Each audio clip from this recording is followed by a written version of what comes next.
lang na royal wedding, bukod sa wedding gown ng bride na gawa ni Sarah Burton, tinutukan din ng mga fashionista sa buong mundo ang mga agaw pansin na sombrero o hat.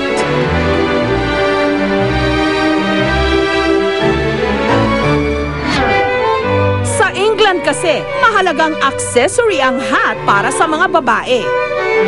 May mga napuri dahil sa elegante at magagandang disenyo ng kanilang royal hats, katulad ni Victoria Beckham at ni Princess Catherine ng Yugoslavia. Pero may ilan ding tinaasan ng kilay dahil sa kakaiba nitong mga hugis at disenyo, katulad ng mga sombrerong suot ni na Princess Beatrice at Princess Eugenie, mga pinsan ni Prince William. Di ba yung mga suot nila, simple lang. Coat dress, wala masyadong kolorete or masyadong mga feathers, ganun-ganun. So dahil simple lang lahat ng damit nila, tapos pag nakaupo, kita lang ang ulo, kaya sila nagsusuot ng mga ganong klaseng mga hats. Kasi yun ang makikita talaga sa mga pictures, sa TV. Hindi na nga raw bago sa London ang pagkakaroon ng hat na medyo kakaiba ang disenyo. Katunayan, isa sa mga nakilalang gumagawa ng ganitong mga sombrero, Pilipino, si Chito Salarza Grant, binansagang Hatman of London. Recycled materials ang ginagamit ni Chito sa paggawa ng kanyang mga obra. Gumawa pa nga siya ng espesyal na sombrero na regalo niya para sa mga bagong kasal na sina Prince William at Kate Middleton. Ang sombrerong ito may disenyong toothbrush na mula pa raw sa kaibigan ni Chito na nakasama na raw ni Prince William. Pero ang mga gawa niyang sombrero, hindi lang pang fashion, nagagamit din niya sa kanyang mga advocacy. Katulad ng sombrerong nilagyan niya ng kondom para i-promote daw ang paggamit nito. I'm happy creating it. The public loves it, you know. They love the hat and, you know, it's for fun, for the entertainment. Parang antidote sa depression. Pinaniniwala ang 16th century nung nauso ang pagsusuot ng scarf o belo para sa mga kababaihan tuwing nagsisimba. Simbolo ito ng kababaan ng loob. Sa paglipas ng panahon, nauso na rin ang paggamit ng sombrero sa halip na belo hanggang naging bahagi ito ng kasuotan ng mga kababaihan sa Europa. Pero alam nyo bang ang mga fashion hat na katulad ng mga inirampa sa royal wedding, matagal nang meron dito sa Pilipinas? Ang basic hats namin, parang mostly mga ganito lang. Mga ganyan lang siya, mga basic hats. Basic shapes with bow and trims.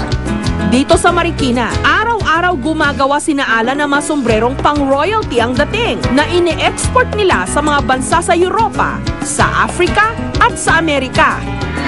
Ang kanilang pangunahing material, mga hibla ng abaka na kinukulayan ng jobos o hindi kaya spray paint.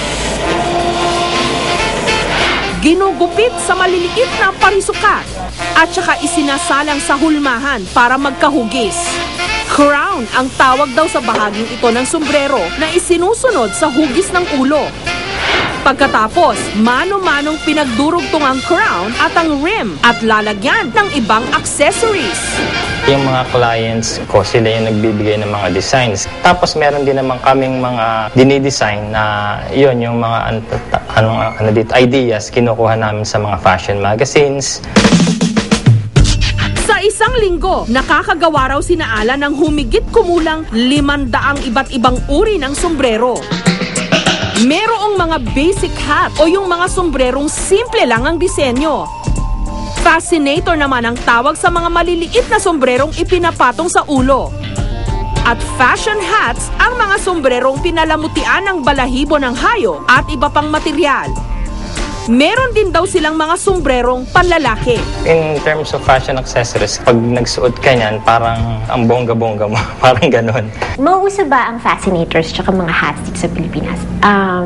Sa tingin ko hindi. Kasi super conservative ang style ng most people. Although ngayon, nakikita ko usually sa mga events, mga parties, lalo na pag-araw, nagsusuot sila ng fedora, which is yung hat talaga, there, ala Justin Timberlake, ganyan. Pero like yung fascinators or yung mga hats na maraming decorations, parang hindi pa, kasi nga mainit. Sa pagsusuot ng sombrero, may fashion tips ang ating mga eksperto.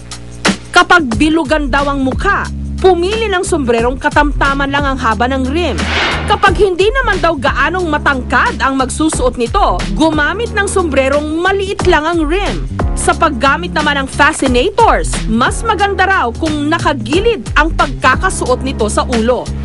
Para naman sa mga old-fashioned, pwede raw iterno ang kulay ng hat sa kulay ng damit. Para sa 68 years old na si Marilu, wala raw sa edad ang pagiging fashionista. Hat Mama ang tawag nga sa kanya ng kanyang mga kamag-anak dahil meron siyang koleksyon ng custom-made hats na madalas niyang itiniterno sa kanyang mga damit.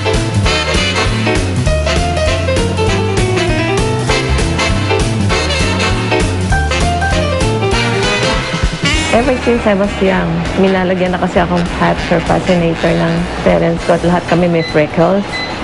So, to protect myself from the sun, I think, kaya nila ako sinusombrero. Umabot na nga raw sa daan-daan ang mga sombrero ni Marilu. Kabilang ang mga sombrerong ginamit niya nung siya'y dalaga pa.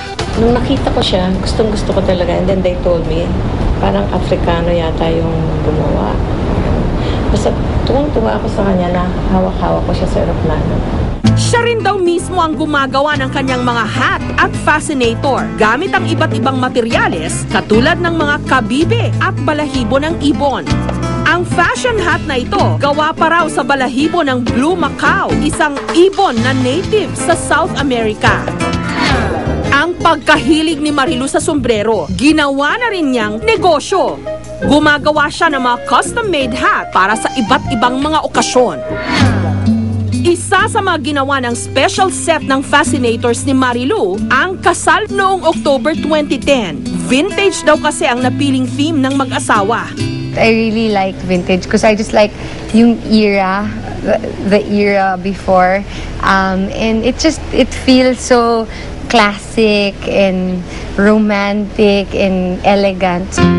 Sa halip na tradisyonal na belo, isang white fascinator na nilagyan ng net ang suot ng bride. Mga fascinator din ang nagsilbi nilang souvenir sa mga bisita. It was nice to see everyone wearing those fascinators kasi nga it was something different. Parang you don't see that much of that style here, diba? Yeah. Sa Inglaterra at ibang mga bansa sa Europe, proteksyon sa ulo ang sombrero.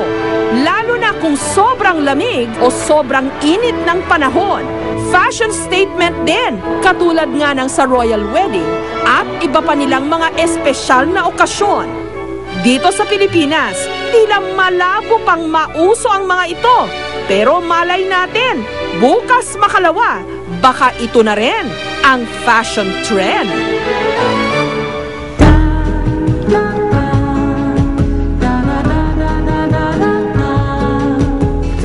Susunod, mga kababayan nating hindi man miyembro ng royalty, angat din!